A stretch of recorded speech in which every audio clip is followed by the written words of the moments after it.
You heard all these stories in the Olympic Village, like the condom bins, and every day they were getting filled up. What happens in the Olympics stays in the Olympics, so...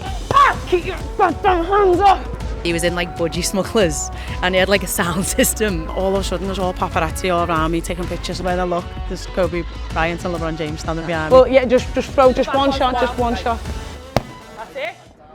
Who are you knocking out with that? Okay, girls. Nice to see you both. How are we? We're here at the Rotunda Gym in pretty much the centre of Liverpool, isn't it? I didn't even know it was here. I didn't. It's good to be here. Good to see where you started, Tash, and got that nice rocky vibe in here, and I know you're ready to go soon, so let's bring it on. I know. So, Tash, this is where it's all started for you, and in comparison to some world champions, you started quite late, didn't you? What were you? 21, yeah. That seems like a distant memory away. It wasn't though, but you've got your world title defence on Saturday in Liverpool. You're headlining for the first time. Yeah, you fought at the arena, but you're headlining. I mean, it's gonna be amazing, isn't it? Yeah, no, that's we get into sports for these moments, and you never know where it's going to take you, and that's the point of sport. Like, every time you set a goal and you reach it, you think, well, maybe that goal wasn't big enough, so I'm going to set the bar a bit higher, and then you reach that and you think, right, okay, that wasn't big enough, I'm going to set, and that's all I've kept doing, and here I am, and you know, it's massive. It's massive though, because do you remember 2012? Like, as an aspiring athlete, I missed out on 2012, but I think that's where your name really hit headlines. You were the first female British boxer to compete in Olympics. I mean, for like you, Bianca, were you the same when you're looking at female athletes who you can look up to as well? No, yeah, you're a superstar in the sport. You're growing the sport even more, and you've just said then, like, you're headlining in Liverpool. Yeah, you've got the home crowd going for you, and we'll all be behind you. So, like you said, it's not a distant memory. It's the future now. Look on the future, and we're ready, and superstars come out, and you're that one on the 20th of January. Going back to my ABA course now. So the two most important things about boxing is your stance and your guard. To get into your stance and your guard, stand with your feet shoulder width apart. Put your hand up in the air that you're right with. Put that hand on that leg. Take that leg back a stride. Swivel your feet so they're on an angle of 45 degrees-ish. Two fists up in the air. Bring them together just below your eyes and above your nose. Tuck your left foot in and bend your knees a little bit. There you go. There's your stance in your guard. If I say jab, this should be the same as the leg that's forward. Yeah.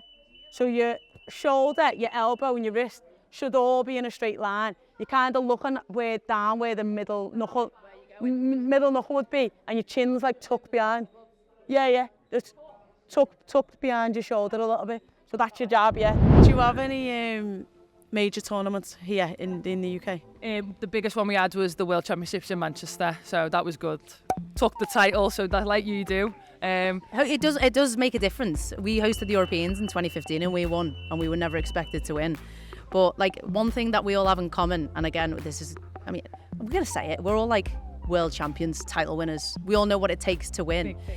And one of the things that we do have in common, we've all been to an Olympics. Now, everyone asks about the same questions, but people want to know like the little stories. So what's your favourite? Have you got a favourite like Olympic memory? Before we do this disclaimer, what happens in the Olympics stays in the Olympics. So before we do that. So if I say jab, yeah. If I put that pad up and say jab, yeah.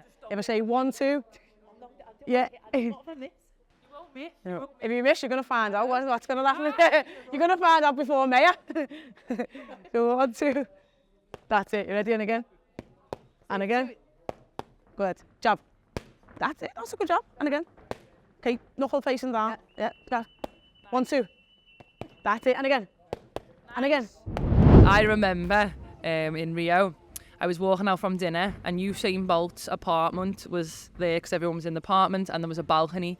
And he had just won his 9th gold medal, and it was his birthday, and he was swinging his medal with no top on, swinging his medals. Everyone was singing happy birthday to him, and everyone was just going off for a party. Obviously, I didn't go. I was fighting at the end of the Olympics, but... Did you sing happy birthday to him? Of course I did. I was like, happy birthday. I remember that one, and is where you went into the dining room, and the dining room's like an aircraft hangar, isn't it? It's massive. It was like... His flat was about 20 metres in front of the door. He probably asked for that just so we could get his chicken nuggets. And the one I saw was on a different day. He was in like budgie smugglers, and he had like a sound system, just singing, like lapping up the crowd because he's a showman, isn't he? Yeah. But what's yours? Did you have one for 2012? Yeah, mine's not as great as that, to be honest. I thought I was a superstar for 10 seconds, and then I got humbled because we was one of the last teams to walk in, because we're obviously the host nation. And I'm standing there, and all of a sudden there's all paparazzi all around me taking pictures, and I'm like, yeah, I'm thinking, oh, well, bronze medalist here. And then someone was like, excuse me, could you just move out the way? And then when I looked, there's Kobe Bryant and LeBron James standing behind me. So I was like, damn. So now I've got a picture of just my neck, and then Kobe Bryant and LeBron James. Yeah, you got it. That's decent. There you go. And again. Dave, good. Should have got here in for Mayer training. I should. On a spar on Saturday. Ready? That's it. And again. There. Good. See, I'm like, look, see the. No. So now. No kicks. Like, you heard all these stories in the Olympic Village about, I remember in Rio that there was like the condom bins, and every day they were getting filled up. No, I think that's actually true. It's They true. are there, yeah. I've got a picture of a. Who takes that many? No, but who's taking them? Yeah, I like. Listen, I'm gonna put this out there. I was in very. I'm married to. Yeah, I did take some. I didn't use them. I took some to show people because it was like part of the collection. Okay. Because you get like the Coca-Cola. I don't know, probably not somewhere. Not because of that reason, by the way. But like, look what I've got. No, it Back wasn't, condoms. because that's what everyone asks, and I think that condom bin is true. But ours in Rio, did you see them? It was like a massive IKEA bag which was see-through, and it was full, and people were like taking them. But I think it was more of like the story, and there was like vending machines and little corners, and all of a sudden you'd be walking down a corridor to go to the loo. All kinds are supposed to go on, but maybe boxing is the only sport that lasts from the first to the last day. So if you're not boxing, then you'll probably be watching your teammate box. So we just didn't get involved in it, or I didn't see it. I didn't. To be fair, I was unlucky as well. I was at the end. Yeah, we were all at the end. And in Tokyo, we were at the start, but it was COVID and we were all locked down, so this is Didn't bad. want to catch COVID. But I remember you coming in. You were coming in like whole, like, I was going off to the Oh yeah, competition. yeah. And I saw her, she's like, can't even speak. Yeah. No, but everyone always says that, but I don't think a lot goes on. I never saw anything. Do you? Oh, look at that's me being all naive. You are naive. So naive. Yeah. It all went on.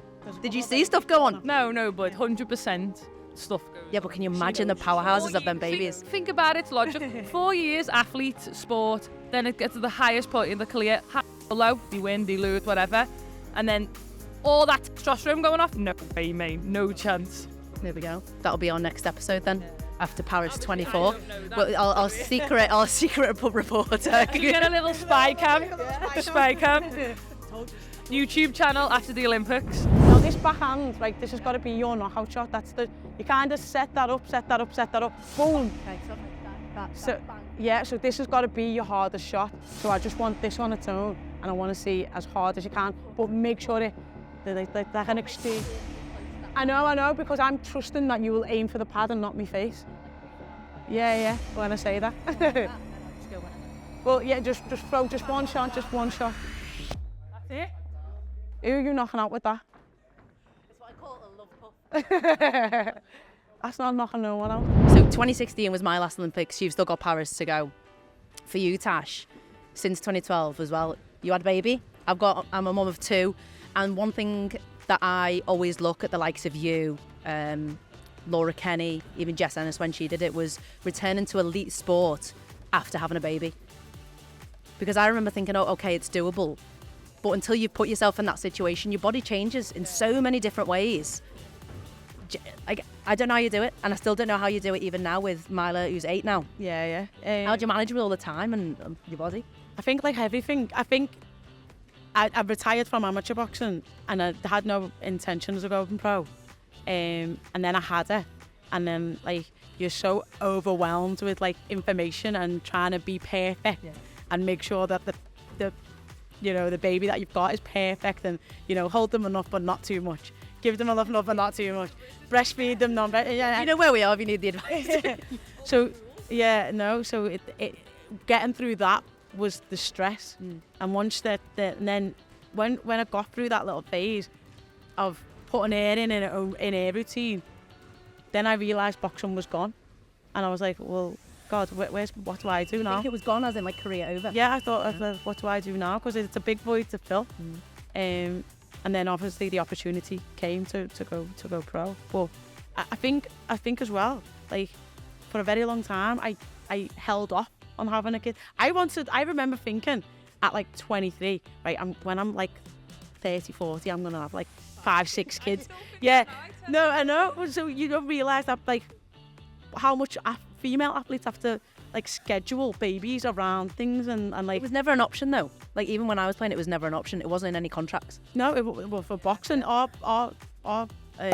contracts were all geared towards males. So there was literally not one thing in the contract that said that you couldn't. But the only way that they could possibly get you out of it was by saying, well, you're not ready, you're not performance ready. Yeah. But there was nothing in it to say that you couldn't. But it came in now because there's something in for athletes, isn't there? Is it in your contract now? Yeah, I think it's in now through like the contract we've got. UK Sport, UK Sport contract. It says like it has like maternity now and about pregnancy and everything. To be fair, I can't remember reading it off the back. Like I don't know, but yeah, it's definitely come in now, and it's a change, and it's showing that women in sport now are still coming back after having a baby, and they're still doing it, and they can think about having a future after having a family. So I think that's good, and that's when you can tell the sport is trying to change, and little things like that help. Yeah, because I definitely would, because I always remember, because you would say, if you got pregnant now, what would you do? You know, as girls chatting, you'd be like, well, what would you do? And everyone would say, oh, I don't know, because you would presume your career's over. wow. That's it, and again. Keep your goddamn hands up.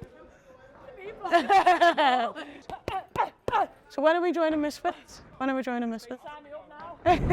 But yeah, so in terms now when you're in the ring, I mean, Molly's she's 3 in March, and like her mind's blown if she hears my voice on the radio. I mean, for Mikaela at 8, she must be completely switched on to what's going on now. Yeah, she I think in lockdown helped the most because she always knew that mum was a boxer. Yeah. And she always knew that mum's work was the gym, but she never used to know what happened in there. And then obviously lockdown happened, and like God bless the teachers for going back, because that was the worst time ever. Like I realised how annoying my own kids was. But yeah, then she came to the gym and she saw what happened, and Joe made her feel a part of it. She'd be counting me reps. He'd go, Mila, go, and she'd run down the track, and he'd go, Mum, go, and I'd be legging it after her. And so she proper understood then what happens in the gym. But to be fair, now, like, I'm just mum. I'm boring old mum. Oh, Nikita, like, you think Nikita walks on clouds in her mind and's got this halo.